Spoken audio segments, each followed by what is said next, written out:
there, Alex? I'm here. How's it going? I've only just sat down. I don't know if you'd seen me. I hadn't seen you. I was just fiddling around with some bits. Good to see you, mate. It's been a while. Yeah, likewise. Yeah, it has, hasn't it? What's it been? Fair few weeks, hasn't it? Well, I'm excited to be back on a call anyway. We haven't done one for a while. So welcome, everybody. I don't know who's here. Maybe there's nobody here. But some of you will watch it on the replay. Well, loads of you will watch it on the replay. So we're speaking to you as well if you're not with us live. And this workshop is about discovering your authentic self. Discovering your authentic self. And we're going to go for about 40 minutes, something like that. And why do I believe this is important? For this channel's mostly to do with awakening, freedom. I'm always talking about freedom. We're always exploring freedom on this channel. And one element of freedom is the freedom to be ourselves fully, is the freedom to express authentically, express without all of these filters and contractions and judgments on ourselves that make us small, that make us behave in ways that aren't authentic to our being. Because our being is bright, our being is shining, our being is unconditional love. The natural expression of that is often joyful and authentic. So, yeah, I'm here with Alex. Alex is a body-based therapist. Many of you will know him from Hull, currently living in Brighton. And we're good friends. We met at this community called Osho Lila. And Osho Lila was actually one of the places that really started getting me in touch with this authentic expression of self. So maybe we can talk a bit about that place. But yeah, do you want to introduce yourself, Alex? Do you want to say a little bit about what this topic means to you? Yeah, for sure. Yeah, hello everyone. Good to be back on the Ginger Guru channel as ever. And yeah, authenticity is a topic that is really close to my heart. I think for many years I experienced a lot of inauthenticity and, trying to be different people. My childhood was one of imitating my stepdad in many ways. And when I got to around the age of 16, I realized that I really didn't like my stepdad, but everything I was up until that point was just a manifestation of him. And it really set me on this journey of self-discovery, I guess. Like, who am I? Who is Alex, And it's been quite a journey. It's been quite a journey, and it still is quite a journey. But it is a topic that I'm certainly fascinated by. And I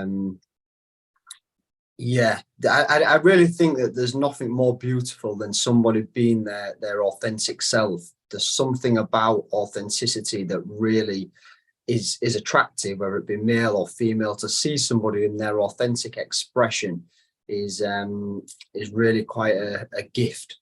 So yeah man. So maybe maybe we can jump into what that is. What's the difference between someone who's authentic and someone who's playing a part, playing a character? And how do you go from playing a character or playing many characters, from trying to protect yourself, trying to stay safe with these characters, to just being yourself? Yeah, I think being in touch with the body is one of the main things, if not the main thing. If you want to access your authenticity, is to connect with the body, because in many ways the body doesn't lie. Like, the body is reality. The mind can lie, and the mind can project and put on lots of different masks and faces and different armoring and shields and defensive layers. But when we feel into the body, when we connect with our body, there's a certain realness there that we don't really get in the mind. So yeah, definitely connecting with the body. But also, the body for most people is filled with layers and layers and layers of repressed emotions, or holding patterns, or dead zones, as we call them in body-based therapy. Dead zones being areas of the body where we can't feel, we don't have access to these parts of the body, and holding patterns where there's rigid, tight, constricted muscles in the body, which are they're not like dead zones where you can't feel them, but they tend to be out of awareness, and they're holding in a lot of emotion. So for a lot of people, when we start to connect back to the body, or try to connect to our authentic self, there tends to be lots of these layers of dead zones and holding patterns that we've got to work through. And that can be quite a journey, probably a lifetime journey, really.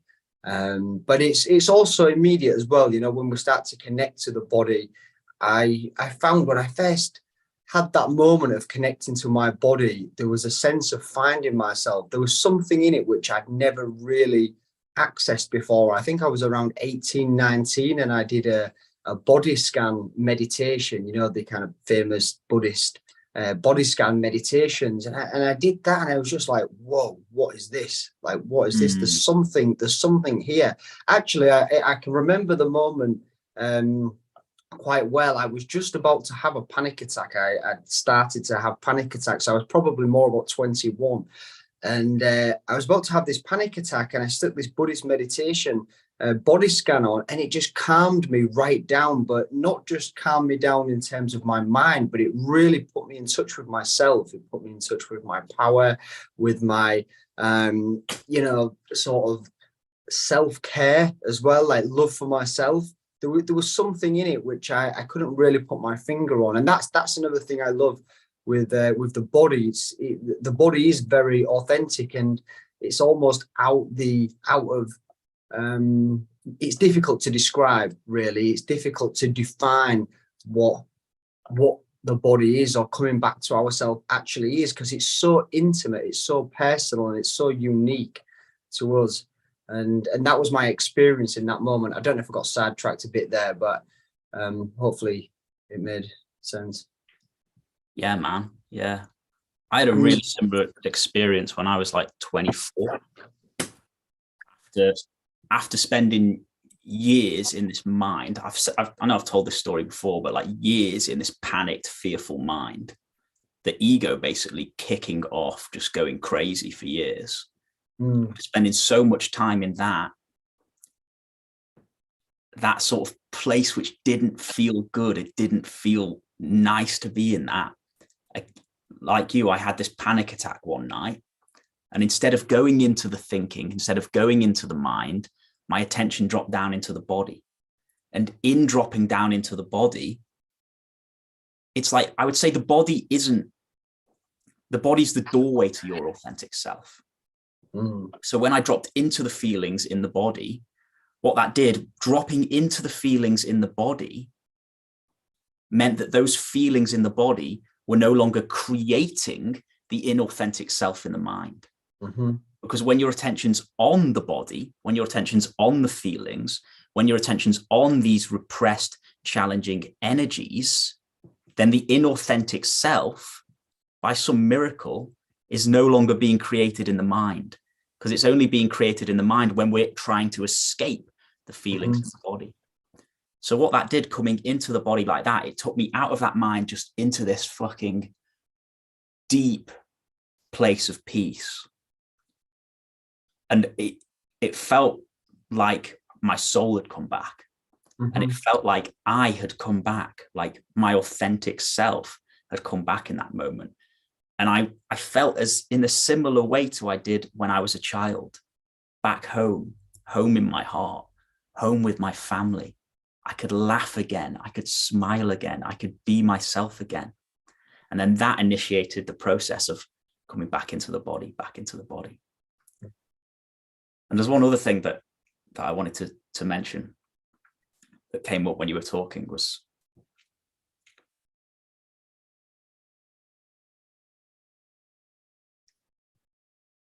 it's like the inauthentic self. It's not that we have to create an authentic self. All we have to do is sort of through whatever means allow that inauthentic self to unwind, allow that inauthentic self to settle down, because our authentic self is just an expression of the light that we are. It's an expression of this pure light that we are. It can never be damaged. It can never be harmed. Nothing can ever get rid of your authentic self, but it can be covered by the conditioning. The conditioning lives in the body. So the doorway to the authentic self, one of the doorways to the authentic self is through the body, because it's in the body where the inauthentic self lives. And through meeting the body with awareness, with attention, that inauthentic self can begin to unwind out of you, and you're put in touch with your being. You're put in touch with the light that you are. And then it's the light that you are which expresses through this human form, instead of the patterned conditioning expressing through the human form in all these fearful, defensive, inauthentic ways. So yeah, man, that was just coming to me when you were chatting. Yeah, it's good. It's a good pickup as well. I can't remember exactly what you said, but something along the lines of we don't have to try or create our authentic self, or you know, what come to mind was that the very act of trying to create a certain level of authenticity is moving away from our authentic self. It's like anything to try and, you know, be this way, act like that, think like this, feel like that. It's actually a movement away from our true authentic self. And I find that quite fascinating. That really is fascinating, because it's quite common today that we have things to do with the mind, like visualization and positive psychology, and even talking therapy to some degree, which is a lot to do with the mind, almost like correcting our way of thinking, or learning to think better, or learning to feel better. But actually, it's an effort in a way to be who we are, to be what we are, is actually very natural or authentic. It comes without effort. But yeah, it's definitely a journey as well. It's because we're so used to, you know, you was talking then saying when you had that feeling, that experience of being a child, and you felt home and being with a family and things like that. And you know, for me, from my life, not trying to get too deep and dark, but I'd never had that experience. Like I can never recall as a kid feeling that good. In all honesty, I was always kind of, I mean, I was considered a moody child. But I guess I had good reason. And having that feeling of coming home to myself, coming home to my body, and discovering a certain level of authenticity was just like, it was mind blowing. And that is the word, that is the right word. It was mind blowing, because I was always thinking at this point, I was trying to figure out who am I, you know, what am I here to do? What is my purpose? What is my mission? You know, who do I want to be with? But the truth is, I never knew who I was. And in it, you know, in many ways, I'm still looking, you know, who am I? It's not like that question's answered, and I've got this authentic self constantly online. Definitely not. But it was in that moment where there was just something different. There was just something completely different that I'd never experienced before. And that's why I love authenticity, is because everything is unique. It's such a personal thing. Like there's no two people that are the same. It's like, it really is that personal journey to make. And yeah, you can't teach that. You can't really teach somebody to be themselves. You can only teach self-discovery. Maybe that's why it's called self-discovery. You can only teach a path of self-discovery to discover who we are, beyond the concepts and the labels and the, you know, the conditioning and the trauma. Yeah. I loved what you said, man, about that experience being mind-blowing for you. And I'm just getting an image of the conditioned self, that, because you were probably free of conditioning when you were born, at least to a certain degree. Yeah. But then it probably came on very quickly. And it's like all of that conditioning for all of those years. And then the choice in the moment of panic to put that meditation on and come into the body. And I don't want to put words into your mouth, but like your authentic self, the light then having chance to shine, and that blowing your mind. Wow, there's something here that isn't the conditioning. It's very touching, and that's an awakening in itself, isn't it? It's like your life led up to that awakening. It was grace, yeah. If you want to talk about God's grace, that was definitely and that's what made me think, actually. Like at that time, it was like I didn't know what this was. I don't even know why I put the meditation on. I wasn't even really into meditation. I just started like suffering, like panic attacks and anxiety and stuff. And I had this book, and it come with a DVD, and I think I was just freaking out, like just anything to take away this feeling of anxiety. And it led me to put the DVD in the DVD player, and then the first track was a body scan. And it's interesting now, like 10 years on, that I'm a body-based therapist, and that's just been my entire path. Like at that time, I didn't even know what therapy was, let alone authentic selves and spirituality and that sort of stuff. It was so out of my awareness at that time. And I think it's a beautiful reminder that we do have this almost can't think of the word, but a certain force, let's call it grace, this certain grace which is constantly supporting us, even when things are really difficult, even if you're not on the path. And that's what I love. I always remember something you said before, which was something like, you can't fuck this up, like your mind was trying to fuck it up, your mind was trying to get it wrong, it was trying to take you off track. And it's such a interesting comment, because it's so common as well. I'm sure I've certainly had that experience, that I'm doing anything I can to come off track. Well, the light starts to enter. You have that initial awakening after suffering or whatever, and you start to taste the light. And then part of you really fucking wants that more than anything else. And then another part of you really fucking doesn't want that. Like your true self really fucking wants that. Like it falls in love with it, and it's the pull from the light. The light is pulling you so hard that you really go for it. And the conditioned self, the inauthentic self, how we'd express it in this talk, the inauthentic self goes, fuck that. I want to survive. I want to live. And then it will try anything it can to fuck it up. But it's like, I've started to realize that you cannot fuck it up, because if you could, I would have done it by now.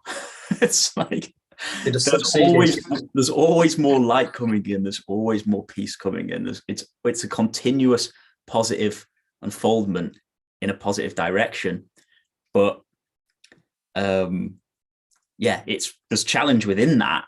There's difficulty within that. But it's always it's always moving uphill, I suppose. I remember Mooji saying before that, I can't remember the question exactly, but it was something, or his response was along the lines of, you come to like a crossroads, and then there's like 10 different streets you can go down, and every single one of them is the correct street. Like you can't go down the wrong street. It's not like I've got to pick one street and there's 25 streets to choose from. Like every single street is the right one. That's how like generous and graceful life can be.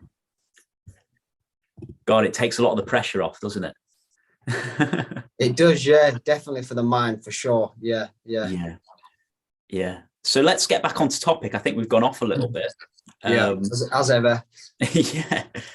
So authentic self, discovering the authentic self. I guess something's coming to me that I'd like to talk about, and then I'll pass it over to you.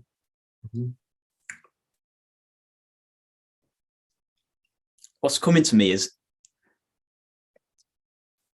I always like to put things in like there's 2 approaches or there's 3 approaches or whatever. There's probably way more, but I'll just say there's 2 main approaches to discovering your authentic self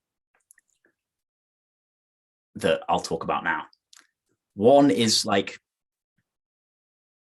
we've been talking about who am I? Who am I? And what we've been talking about when we say who am I in this instance is like, what is my true authentic expression of this personality? How would this personality express if it wasn't constricted by fear? Mm-hmm. But then there's another who am I, a deeper who am I, which is like, okay, what am I really? Inquiring into what you are as a being and discovering your beingness, what you are beyond the personality, what you are beyond the body, what you are beyond the mind. And I believe like one of the most important things that's allowed me to become much more authentic in my life is self-inquiry, discovering that place inside which is always okay, discovering that place inside which is always at rest, which is always at peace. Because in discovering that, it gives you a certain confidence. It gives the body mind a certain confidence to express however it wants to express. So I think self-inquiry, inquiring into your true nature, is one of the ways how you can come into the your true authentic expression, because that beingness which you discover then starts to inform the person and the mind. It starts to help that body, mind, person, self become more authentic, because it starts to feel more safe. And then the other way of becoming more authentic, in my experience, has been just, it's like I used to live in this straitjacket, constantly worrying what people were thinking of me, constantly staying small, never really expressing myself, saying little bits here, but not really like, what do I do? What do I say? Blah, blah, blah. And then over recent years, I've started just being way more free in my expression, taking risks to sing or speak or dance, and just kind of like breaking out of that straitjacket by being more authentic in my general expression. And we did a lot of this at Osho Lila, the community that Alex and I lived at. It was like they'd put music on and you'd go crazy for an hour, just throwing your arms around, screaming, shouting, going mad, like breaking up that conditioning which says you have to be a certain way. You've got to sit, you've got to be sensible, you've got to go and get that 9-to-5 job, you've got to do what everyone else does, drink a beer on a Friday night, say the same things as everyone else, do the same things as everyone else, wear the same things as everyone else. You can't be different. And it's taking the risk to be different, taking the risk to be unique, if that's authentic to you. So there's those 2 things were kind of coming to me. But what about you, Alex? What are some of the things that you found to be helpful to help you become more authentic in your expression as Alex here on this planet? Yeah, I mean, very similar, really. I guess the self-inquiry, but rather than, I mean, that as well, but rather than it being inquiring into my being and seeing that I'm more expansive and there's more of a joy and freedom here than I realized, there's that, but then there's also this inquiring into Alex, like, where is Alex? What is Alex?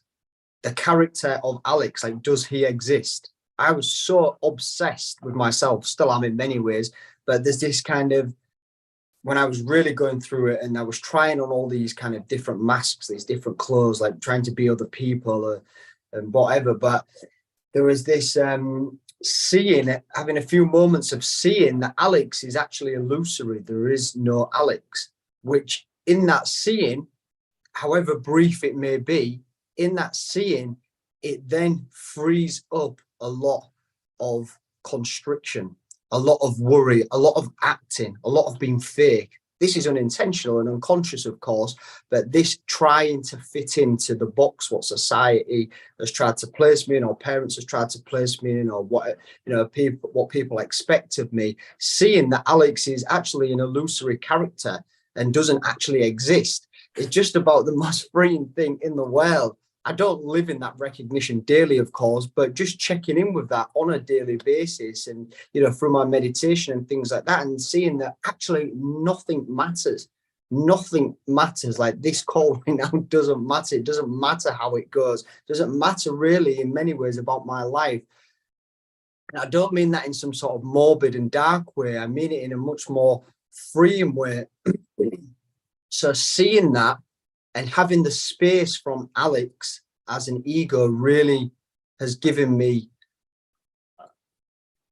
or has allowed me to reclaim some power, some authenticity back, and allowed me to step into it a lot more. Like, before having those insights and continuously having those insights, everything was so meaningful. And in that, everything become forced and was, you know, it was like I couldn't breathe. It was almost like wearing armoring, you know, and this armoring, I'm just carrying, you said about the straitjacket, mine was just like this big, heavy armoring that I was walking around in. I'm always trying to present and be a certain way. So seeing with self-inquiry allowed some of that armoring to start to relax. You know, I was always trying to polish the armor, and I was always trying to make it like gleaming and look and present it in a certain way, but not realizing that the armor is not in fact who I am. It's yeah, man. And I guess the inauthentic self doesn't just express in negative ways. It expresses in, you could be inauthentically happy. Absolutely. And this is another like really interesting point. When you truly come into yourself, when you truly start coming into your authentic self, someone might smile at you on the street, and if you don't feel like smiling back, you won't smile back. And this is actually a very good practice for people, because we all have this thing, like just losing your authenticity. When someone waves and smiles at you, you're like, maybe you're not feeling like happy or like smiling. You're in your car, you're just like going along, kind of content, but not real happy. Someone smiles at you like, hey, and then you're like, hey, even though you're not feeling like that inside. So an awesome practice is to never leave. Never be inauthentic to your experience. Don't fake a smile. Don't fake being happy when you're not. If someone asks you how you are at the supermarket, like in England, they're always doing that, aren't they? How are you? And you're just like, yeah, great. Even if you know, how are you? And then you don't even say, yeah, great back. They just ask you how you are. How are you? How are you? It's just... If people ask me how I'm doing at the supermarket now and I feel shit, it's kind of for a joke, but I just go like this. Like, they're like, how are you? And I'm like, I feel fucking shit today. And they're always shocked. Yeah. Like, oh, really? Like, yeah, I'm properly not in a good place today. It's like, yeah, it's just good to just play with being authentic in all of these different situations. And not saying yes to things that you want to say no to. Is another one. Lots of us are living our whole lives trying to make other people, trying not to upset other people. People are getting upset all the time. That people get triggered by us just by being straight, just by saying, I don't want to do that today. It's like, how many times do you say you don't want to do something? And instead of just saying, I don't want to do that, you make up an excuse. You explain. Yeah. Yeah. You make up an excuse. What's wrong with saying, I just don't fucking want to do that right now? Yeah. Is there anything you want to add? It makes me think actually of the book, No More Mr. Nice Guy. You know, this kind of nice guy syndrome where, you know, the nice guy, obviously presenting the nice image, like the perfect guy to the world. And actually inside, he's fucking dying. He's crying, he's screaming, he just wants out of his life. But to speak to him is like the perfect guy, you know, like he's trying to present a certain image. And I think that we're sold that if we present happiness, if we present goodness, then that is what we'll get. We don't realize that it's got to be aligned. The thing, if we show people that I'm happy, social media is a great example. You know, if I put photos on of myself on holiday or, you know, getting a new car, watch, whatever, and people see me in that light, then that's going to be my reality. But the truth is, it actually takes you further away. It moves you further away. And I think in my own personal experience, that was it. I was presenting a certain image to the world, but I was so far removed from who I was and what was going on inside. There was so much pain and hurt. I'll just give this analogy. I read it recently. So you get a clock, and then the big hand is pointing up, and then the small hand is pointing down. And it's only when we take into account the small hand and the big hand that we get our authentic self. Authenticity doesn't necessarily mean full of joy and happy and smiles. Authenticity is just fucking authenticity. It's where you're at. It's who you are. It's where I am now. And everybody's trying to present the big hand. The big hand says pointing up to 12, 1 o'clock. That's what everybody's trying to show. And seriously neglecting the lower hand, the small hand. And that in itself, there's this big void in most people. But, you know, I say most people, I can't speak for everyone, but I guess in a lot of people working in therapy as a therapist, that, you know, there is a huge void and emptiness which people are constantly trying to fill. And I guess it's that, you know, consumerism type of market as well, why it's so profitable these days, you know, people selling things and items, clothes, retail therapy and all that sort of stuff. And many people, they just need to get in touch with their authenticity. And in authenticity, there's a real power, there's a real intimacy, there's a real connection. And we don't feel as hollow and empty. Yeah, exactly. Because you're accepting those parts that you're accepting the parts that don't feel good instead of pushing them away. And like you say, when you push the parts away that don't feel good, it does create that split inside. That feeling of something's missing inside.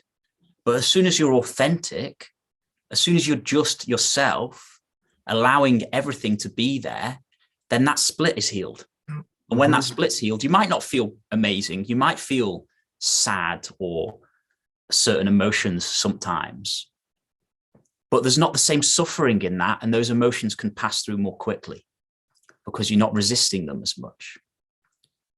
And another thing that came to me when you were talking was like, you say about, the kind of happy bravado place, hiding maybe the negative emotions underneath. You always hear, don't you, like when someone kills yourself, well, maybe not always, but a lot of the time when people kill themselves, you say, I would never have expected it from them. They were always happy.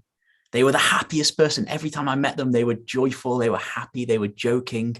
Yeah, because that personality type of always being happy, always joking, always being the happy person is hiding an equal level of darkness going the opposite way. It's hiding the equal level of darkness going the opposite way. And they can never give that happy self up to be able to share that darkness, because in doing that, then their sense of self is threatened. Their sense of happy self, the happy self that they want everybody to see them as, is threatened. So then they can't really allow the darker stuff underneath to be shared, to be experienced, and to work through their system. So yeah. Another thing, like getting into this healing work, and me and Alex both done a lot of this because at the community we lived in, it was 3 times a week or something, was sharing. We would sit in a circle, 10 of us, 8 of us, whatever, and you would share what's going on for you. And at first it's hard, isn't it? If you're not used to sharing, if you're not used to expressing your feelings, it can be quite hard. But the more you practice sharing, the more you practice sharing in groups, in circles and stuff like that, the more you get used to authentically expressing what's there, being raw in what is there, being raw in what you're feeling, and showing that rawness. And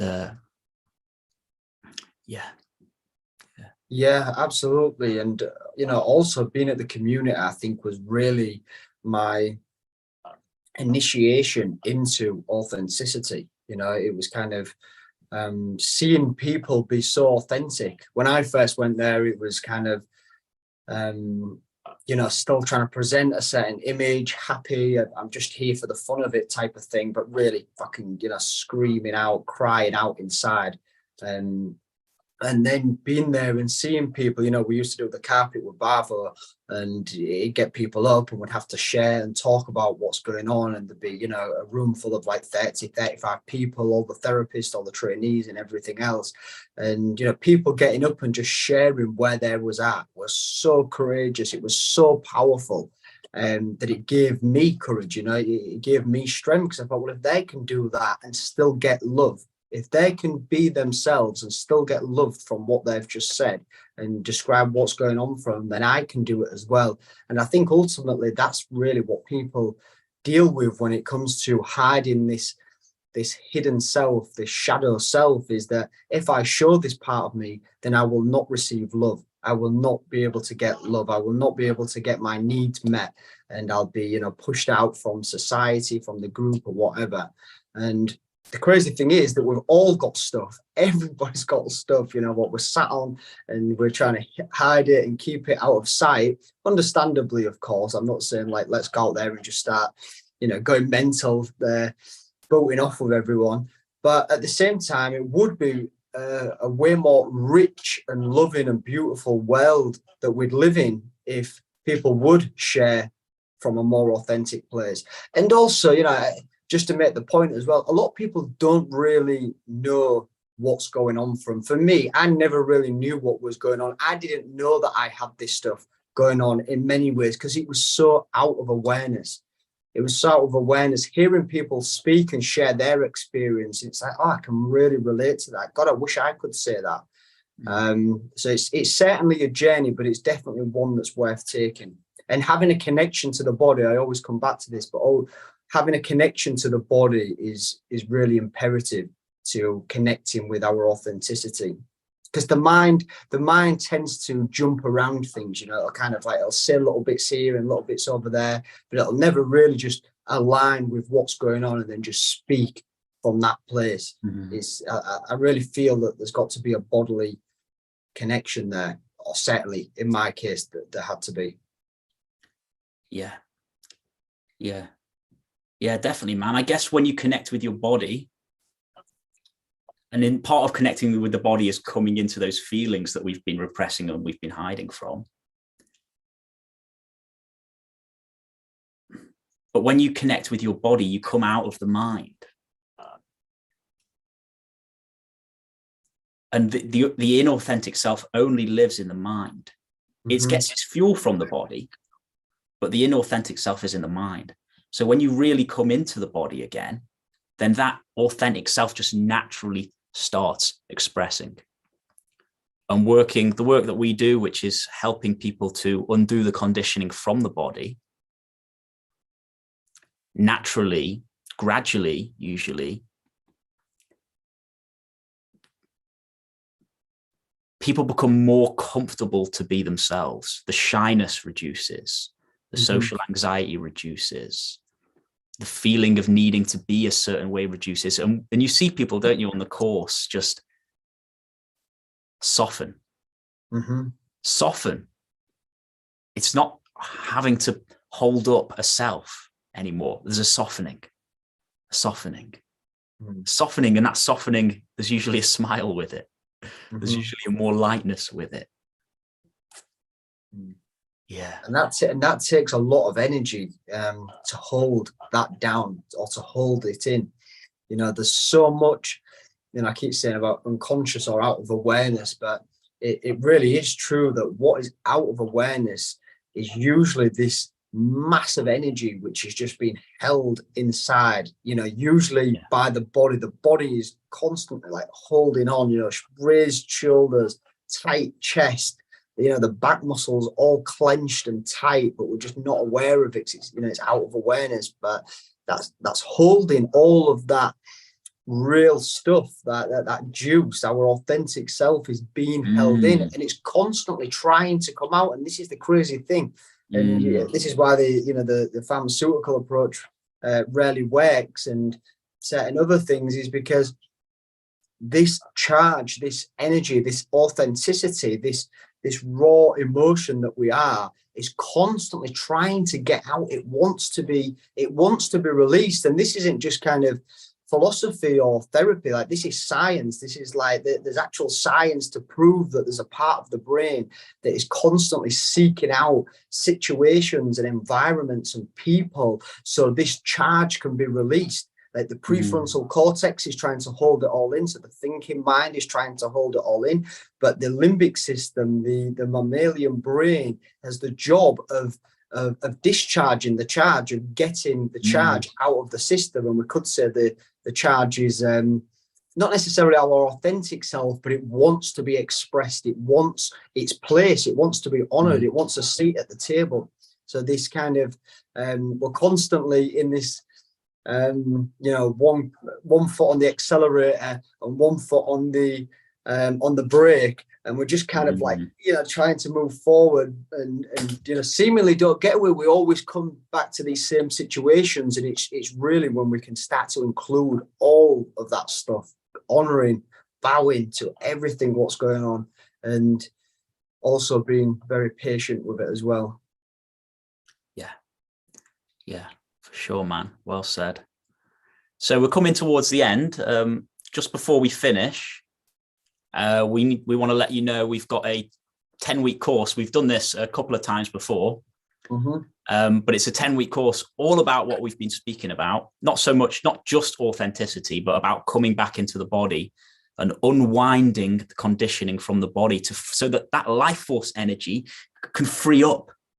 So that our life force energy can be freed up, so that we're not constantly moving from the thinking in the mind, so that we're moving from a deeper place of beingness and our authentic energy. All of that conditioning that's created the inauthentic self, that's taking so much energy to hold that in, that is so tiring, so exhausting. It makes life such a struggle. This course is about freeing that up, so that we can live from our hearts, from our joy, from our being, from that more authentic space. So the course includes, it's a 10-week course. There's lessons from me every week called A Practical Guide to Embodied Awakening. And Alex teaches bioenergetics, which is an amazing movement-based therapy for releasing the conditioning directly from the body. I'm going to invite Alex to talk a little bit about that in a second. There's also guided meditations every week for coming into the body. And there's going to be 6 one-to-one sessions included in that course, 3 with myself and 3 with Alex. So it's a really proper, full 10-week intensive journey back into the body to unwind that conditioning and to start to discover and live from the light of being again, the light of being again. It's a really, really wonderful process. So you can find the link below. And if you have any questions, then you can reach out, drop me a comment or send us an email. And Alex, do you want to say a little bit about bioenergetics and the course? Sure. Yeah. What I will say quickly is that although we don't include authenticity as such in the course, each week that we practice, each week we do bioenergetics, each week we do Chris's practices, it's all a journey to authenticity. So each week we work with anxiety, next week is depression, and I think it's like low self-esteem. And then we look at things like guilt and shame. And then towards the end of the course, we look at things like sexuality, spirituality. There's loads in there basically, and working with these different modules from a body-based perspective gets us more in touch with our authentic self. Basically, as we were just saying then, you know, getting in touch with all of these parts of ourselves that we're hiding and we're trying to keep out of awareness and we're not trying to show other people. Well, this is a course on bringing those to the foreground of our experience. And in doing that, we start to become more authentic. Now, bioenergetics, as Chris said, is a body movement practice. Consists of 3 elements, which is maintaining a stretch, deep open mouth breathing, and really feeling the body. And we do this to lift the effects of repression. That's the specific intention of bioenergetics, is to lift repression out of the body. So yeah, lots of fun stuff. And of course, you do the one-to-ones with me and Chris. And yeah, we'll do some bioenergetics when you do one-to-ones with me as well. Yeah, and the one-to-ones are really to dive into your own specific journey, where you're at in your own journey, where you're at in your own body, your specific story, life story, and we'll really dive it. It really helps us to dive into you personally and give personal advice and answer any questions that you have as well. So yeah, cool. Thank you everybody for listening. Cheers, Alex, for coming on. Did you want to finish with a bit of bioenergetics, or do you need to get off? I know you said. I do need to get off. Maybe we could. Yeah, we'll do a little bit. I'll sign out for 5-2, so 10 minutes. Yeah. Sounds good. All right. Yep. I'll just do some bow and arch. Okay, so we'll do a little bit of bow and arch. Alex is going to show you now.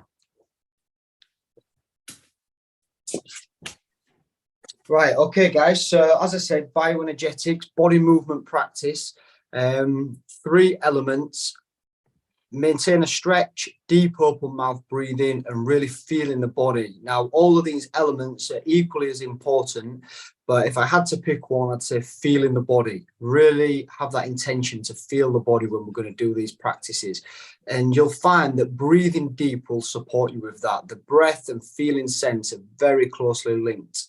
So the deeper we breathe, the more we'll feel. And vice versa, that the shallower we breathe, the less we'll feel. That's why a lot of people, when they get into this fight or flight response, they tend to hold their breath. They hold their breath and they keep their awareness up top near the mind, near the brain. So first posture. Hopefully you can see me okay. Chris, can you see me okay? I can see you, mate, yeah. Yeah, okay. Good, yeah. So the first posture, guys, is called the bow posture, classic posture in bioenergetics. Practice it quite regular, and it's such a good one for taking us deep. So feet a bit more than shoulder width apart, outsides of the feet roughly parallel, maybe pointing out a little bit.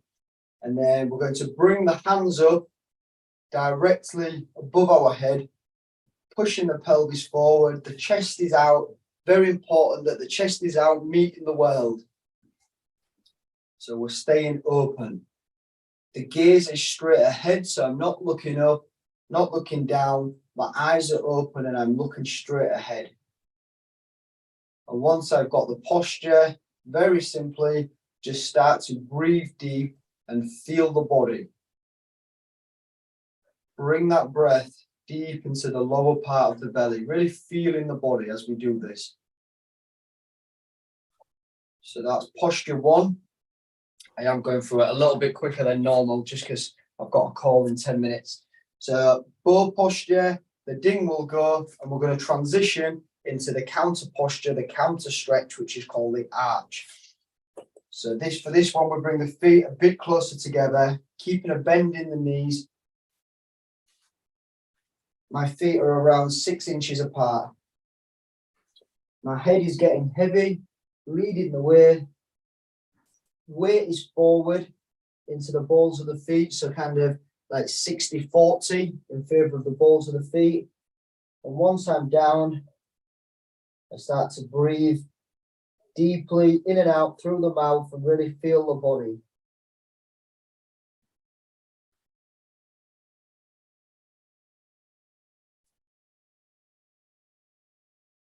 the ding will go and we'll slowly come back up. So I'll set the timer, guys. We'll go around. I'll maybe just put a minute ding on. I'll go for a minute 15. Okay, the timer's on. Let's start us off with the bow posture. Feet a bit more than shoulder width apart. Reaching up as high as we can. Pushing the pelvis forward. Chest is out. Gaze straight ahead.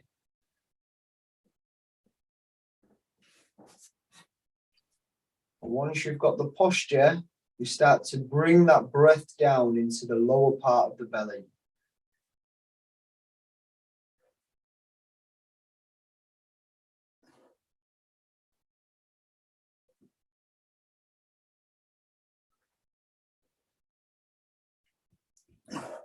As the breath comes in, we'll feel the body. Notice on that in-breath, the body kind of lights up. The breath affects each one of the cells. Nice deep breaths. And then when we let go, we are also feeling the body, but it tends to have a bit of a different quality to it in terms of the feeling.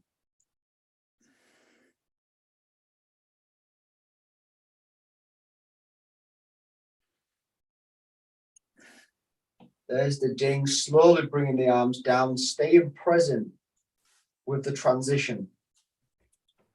Bringing the feet a bit closer together. Knees bent, well, legs straight, but bending the knees. Head getting heavy, and away we go. Having a little shake out with the arms. Yes, no with the head. Nice and loose. Bringing that weight forward. And the tailbone is lifting up slightly. And once we've got the posture, we start to breathe deep and feel. And it's as simple as that.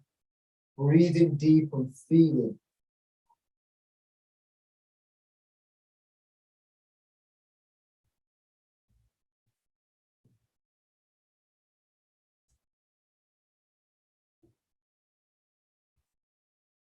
Really staying present. Present with the breath, present with the body. Present with the feeling.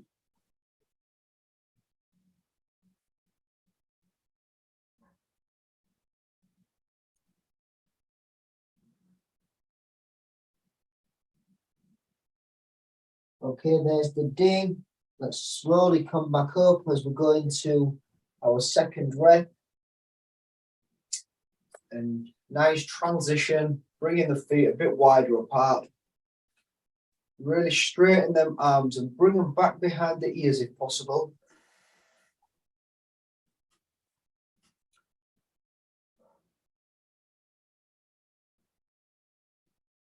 Such a great set of postures if you've been working on a laptop all day, or maybe been sat on your phone, sat on the sofa, scrolling away. It's great for opening up the entire body, the bone arch postures, these postures. And just breathing deep, getting that breathing going. So many of us breathe shallow breaths. Really filling that body up with oxygen. I think we take in something like 10% of our capacity for oxygen. And a lot of that is due to stress, because so many of us are stressed and anxious. We breathe shallow. There's the ding, slowly transitioning into the arch postures. Head getting heavy, leading the way, checking out with the head, arms, bringing that weight forward and starting the deep breathing process.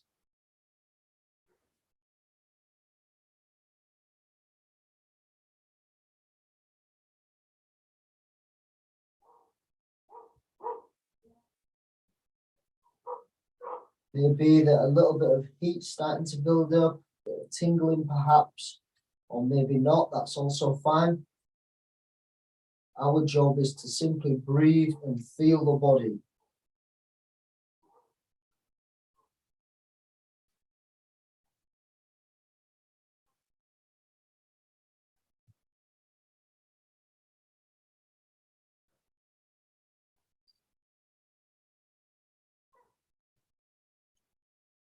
Okay, there's the dim.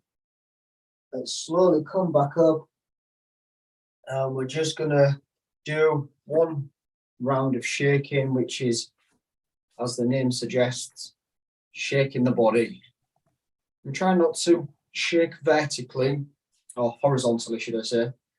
It's a vertical shake. Allowing the energy to move, anything that may have come up. It's quite a short workout, but maybe you can feel something.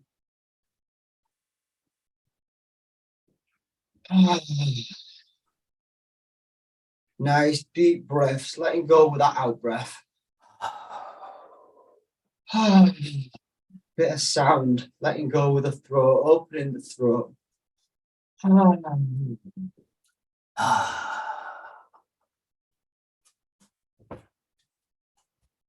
Keep that shake going nice and loose in the arms, the wrists, the hands, the belly. Is the belly nice and loose?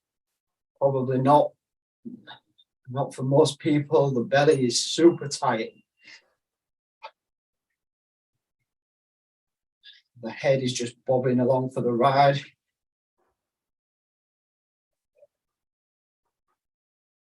Okay, guys, let's bring that shake to an end. Well done.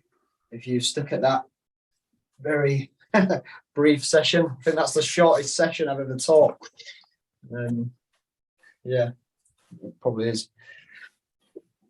So, well done, guys. If you followed along with that or watching it on the recording, bioenergetics, the bone arch postures, as I say, great set of postures if you're on your laptop all day, or somebody that kind of sits on their phone, or if you're driving a lot, you've got your hands out in front, we store a lot of tension in the shoulders. So it's good for these physical ailments, but it's also great for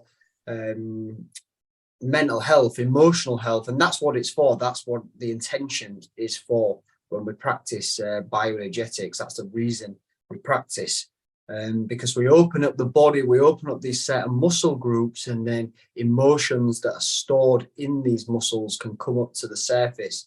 So it's important that we stay present and feeling our body. And if things do start to come up, that we're there to meet these emotions, because a lot of this stuff that comes up is things that we've been running from. So it can be quite the journey as well. But yeah, well done. Okay. Cheers for that, Alex. Yeah. Thank you very much, guys. Enjoy this journey back to your authentic self, this journey that we're on as well. It's a wonderful journey. And if you want to join us on the course, then you can follow the link in the description or reach out to us for more information. Okay, much love. See you soon, and see you soon, Alex.